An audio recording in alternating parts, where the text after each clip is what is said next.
नमस्कार दोस्तों, मेरा नाम है भालचंद्र। ब्रह्मांड सिद्धास्त्र में आप सभी का स्वागत है। आज के इस वीडियो में हम चर्चा करेंगे धनु राशि का सन 2022 का संपूर्ण राशिफल। कैसे होंगे ग्रह योग, कैसे होंगे ग्रहों के राशांतर और वो आपके राशि पर किस प्रकार से असर करने वाले हैं, कौन से निर्णय आपको लेने हैं, कौन से निर्णय आपको टालने हैं, सभी के बारे में चर्चा इस वीडियो में हम करने वाले हैं। अपने जो चैनल है ब्रह्मांड सिद्धि एस्ट्रो, इस चैनल पर मेष राशि से लेकर मीन राशि तक की जो सभी 12 राशियां हैं, इन सभी 12 राशियों का सन 2022 का राशिफल क्या होगा, इस विषय पर वीडियो अपलोड हो रहे हैं। आप इसका आनंद जरूर लीजिए। तो आज के इस वीडियो में हम चर्चा करेंगे धनु राशि का सन 2022 का संपूर्ण राशिफल। जो महत्वपूर्ण ग्रह योग है उसके बारे में चर्चा करेंगे। सबसे पहले हम मंगल ग्रह के बारे में चर्चा करेंगे। मंगल जो ग्रह है, यह ग्रह आपके व्यय भाव में भ्रमण कर रहा है और दिनांक 17 जनवरी के बाद यह मंगल ग्रह आप ही के राशि में भ्रमण करेगा। तो करीबन 16 जनवरी तक का जो समय है, इसमें थोड़ा सा स्ट्रेस आपको आ सकता है। खास करके अगर आप किसी के रिलेशनशिप में हैं तो उस रिलेशनशिप में छोटी छोटी बातों को लेकर प्रॉब्लम कॉम्प्लिकेशंस हो सकते हैं, उसी के ऊपर थोड़ा सा ध्यान देना आवश्यक होगा। उसी प्रकार अगर आपका विवाह हुआ है तो आपके जो वैवाहिक जोड़ीदार हैं उनके साथ भी छोटी मोटी बातों को लेकर प्रॉब्लम हो सकती है। उनके सेहत के बारे में भी आपको ध्यान रखना ज़्यादा आवश्यक होगा। उसी प्रकार इसी कालावधि में अगर आप शेयर मार्केट से डील करते हो तो किसी भी प्रकार के महत्वपूर्ण या फिर बड़े ट्रेड बिल्कुल भी नहीं करना। दिनांक 17 जनवरी के बाद यह जो मंगल है यह आप ही के राशि में भ्रमण करेगा। तो जो भी प्रॉब्लम कॉम्प्लिकेशंस आपके रिलेशनशिप में आए थे तो वो पूरी तरह से नॉर्मल होने की संभावना काफ़ी ज़्यादा बनती है। यह जो मंगल है, यह मंगल आपके राशि में 17 जनवरी से लेकर 27 फरवरी तक रहेगा। तो तब तक जो भी आप शेयर्स मार्केट से रिलेट करने वाले हैं और अगर आप ट्रेड करते हो तो उसके कुछ अच्छे अनुभव आपको मिल सकते हैं। उसी प्रकार पैसे के मामले में भी अगर कोई प्रॉब्लम है तो वो भी काफ़ी मायनों में नॉर्मल होती हुई नजर आएंगे। आपका जो कॉन्फिडेंस है वो काफ़ी अच्छा देखा जाएगा। इसके बाद यह जो मंगल है 28 फरवरी से करीबन 7 अप्रैल तक का जो समय है, इसमें यह आपके द्वितीय भाव में भ्रमण करेगा।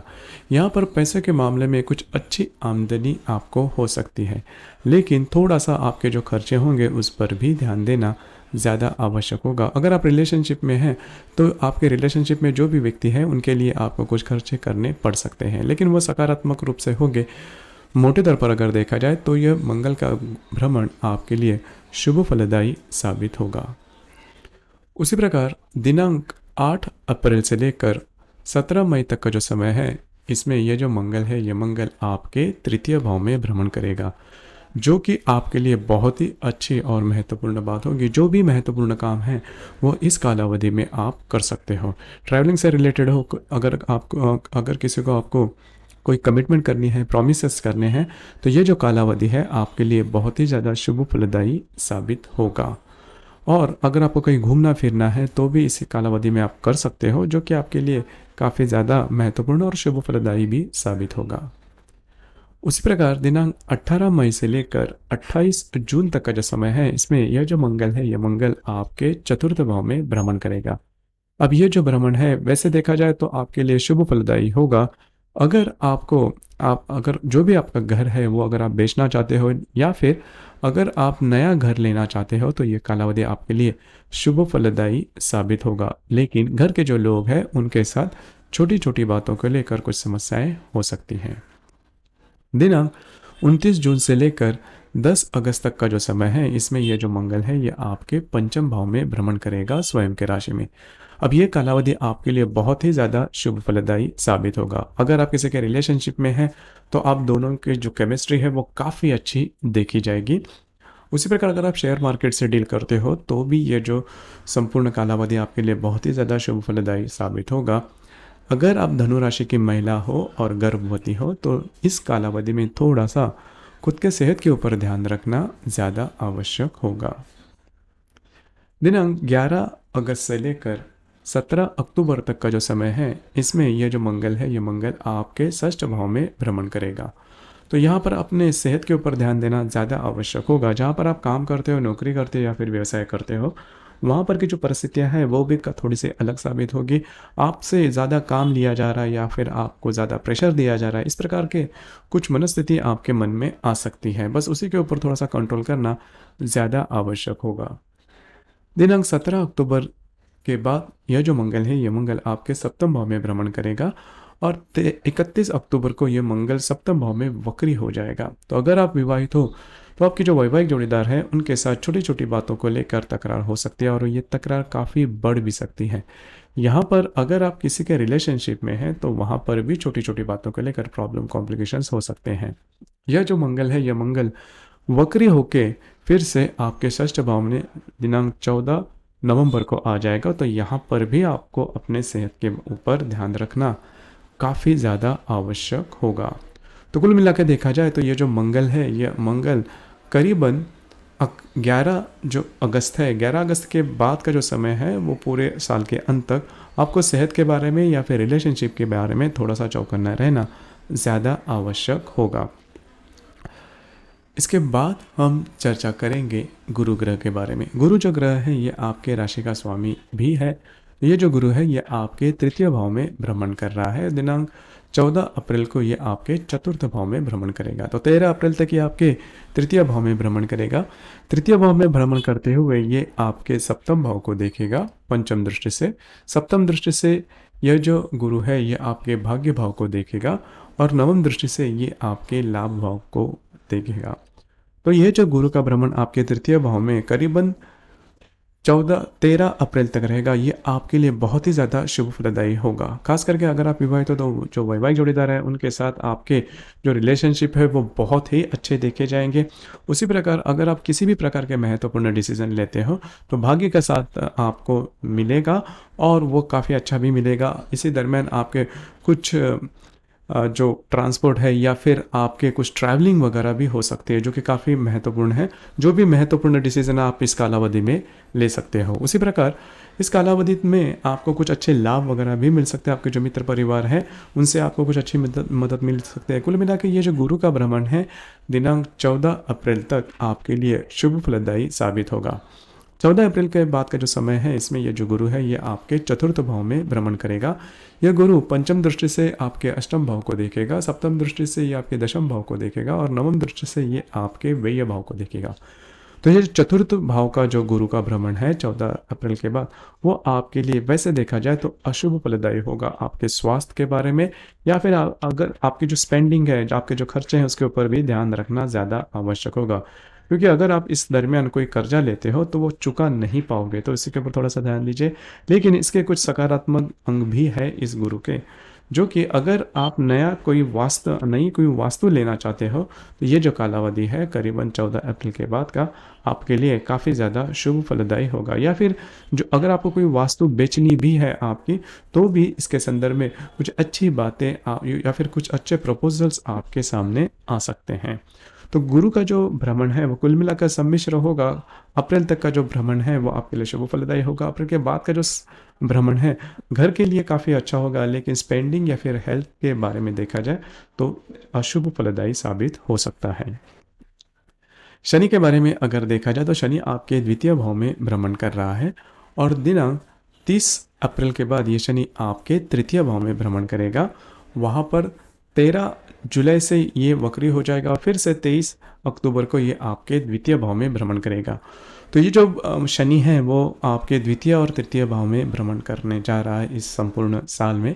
तो पैसे के मामले में थोड़ी सी दिक्कत आ सकती है, तो उसी के ऊपर थोड़ा सा ध्यान दीजिए। हालांकि जो गुरु है वो आपके लिए फेवरेबल है कई मायनों में, तो पैसे की बड़ी प्रॉब्लम नहीं आएगी। लेकिन ये जो शनि आपके द्वितीय भाव में भ्रमण करेगा वो थोड़ा सा आपके लिए प्रॉब्लम ला सकता है। हालांकि 30 अप्रैल से लेकर करीबन 13 जुलाई तक का जो समय है इसमें जो शनि का भ्रमण आपके लिए शुभ फलदायी साबित होगा। जो भी महत्वपूर्ण काम है वो आप इस कालावधि में कर सकते हो।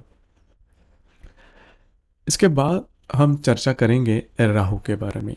राहु जो है यह राहु आपके षष्ठ भाव में भ्रमण कर रहा है और जो केतु है वह केतु आपके व्यय भाव में भ्रमण कर रहा है। और दिनांक 13 अप्रैल के बाद जो राहु आपके पंचम भाव में भ्रमण करेगा, उसी प्रकार जो केतु है वह आपके लाभ भाव में भ्रमण करेगा। तो राहु का भ्रमण आपने करीबन पिछले साल 1 से 1.25 साल में आपने देखा होगा कि सेहत के बारे में बहुत ज़्यादा प्रॉब्लम या कॉम्प्लिकेशंस आपको आ रहे थे।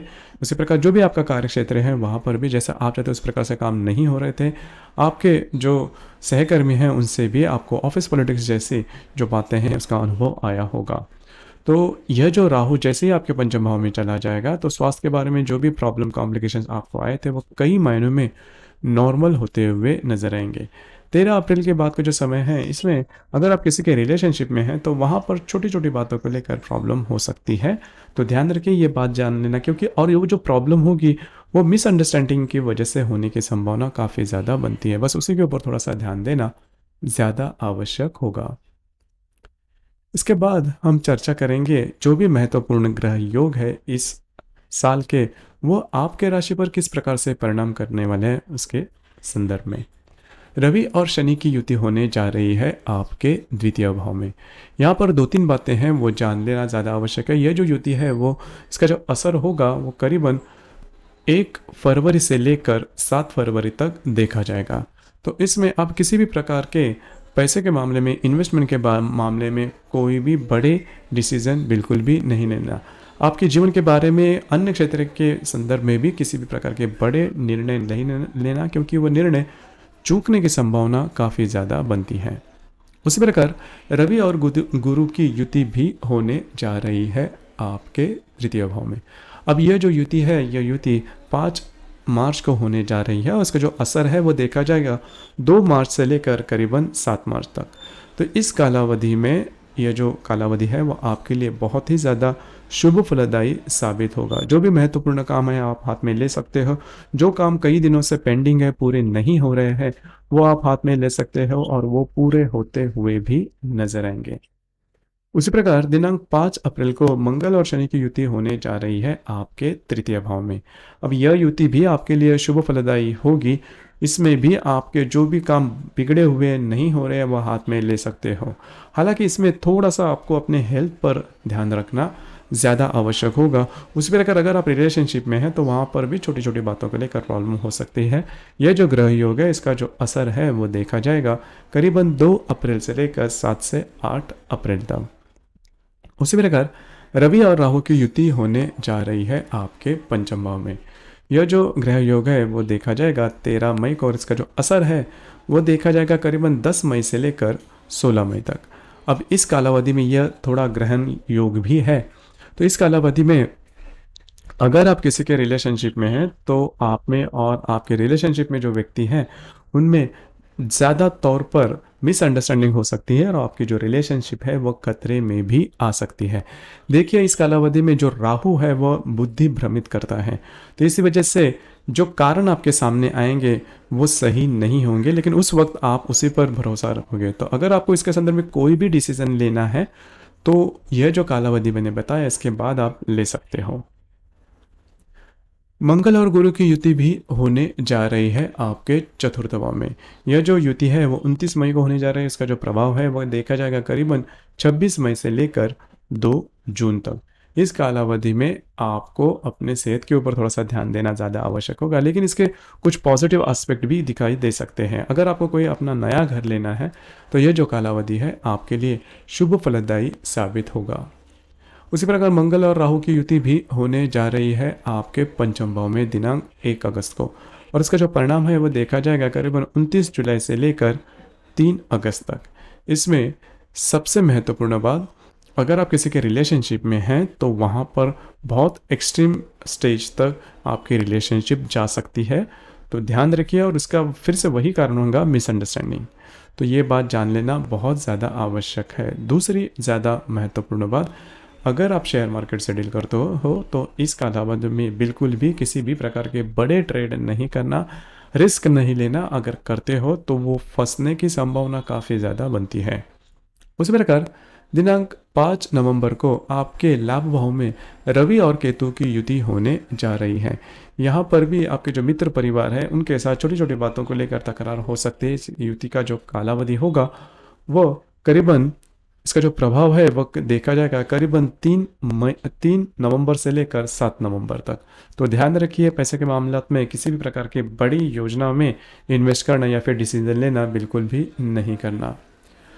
उसी प्रकार इस साल के शुरुआत में शुक्र वक्री होने जा रहा है आप ही की राशि में और करीबन 28 जनवरी तक यह जो शुक्र है वो वक्री अवस्था में रहेगा। सबसे पहली और महत्वपूर्ण बात, सेहत के ऊपर ध्यान देना ज़्यादा आवश्यक होगा। जहाँ पर आप काम करते हो, नौकरी करते हो या फिर व्यवसाय करते हो, वहाँ पर के जो महिला कर्मचारी होंगे उनसे भी थोड़ा सा बच के रहना होगा।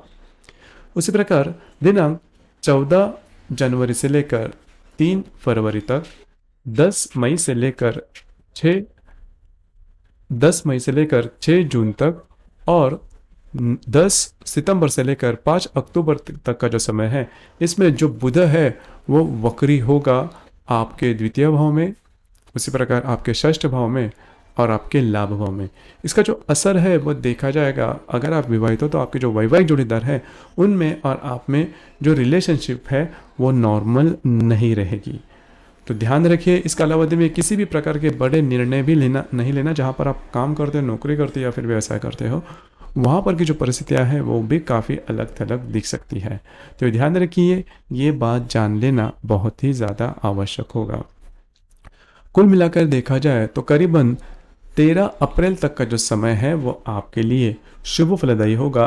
आपके मन में जो भी महत्वपूर्ण काम है, जो भी महत्वपूर्ण योजना है, वो इसके पहले अगर आप करते हो तो काफ़ी अच्छे तरीके से पूरे होते हुए नजर आएगा। आपका कॉन्फिडेंस है वो भी काफ़ी अच्छा देखा जाएगा। लेकिन इसके बाद का जो समय है वो आपके लिए नॉर्मल नहीं रहेगा। मोटे तौर पर अगर देखा जाए तो स्वास्थ्य के बारे में और आपके फाइनेंस के बारे में ये जो कालावधि है वो नॉर्मल नहीं रहेगा। तो दोस्तों, ये था धनु राशि का 2022 का संपूर्ण राशिफल। आपको ये राशिफल कैसे लगा, आपने किस तरह से अनुभव किया, नीचे कमेंट बॉक्स में ज़रूर कमेंट करना। और अपना ये जो चैनल है ब्रह्मांड सिद्धि एस्ट्रो, इसे भी लाइक, शेयर और सब्सक्राइब ज़रूर करना। धन्यवाद।